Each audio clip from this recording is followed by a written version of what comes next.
इडलीसोबत चटणी एकदम छान लागते.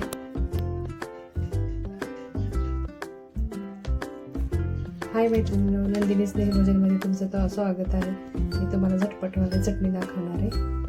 मला घेतले तिला छान अशी थोडंसं तेल टाकून भाजून घेतलं. थोडंसं लसूण, थोडंसं कढीपत्ता, हिरवे मिरची टाकली.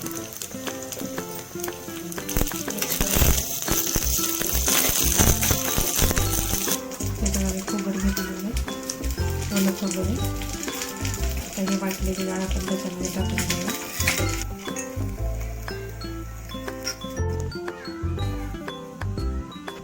एक चमचा मीठ टाकलं, थोडासा गूळ टाकलाय. आता आपण पाणी घालून वाटण करून घेऊ. चटणीची बारीक अशी वाटून घेतली. तडका करून त्याच्यात जिरे मोहरी घेतली.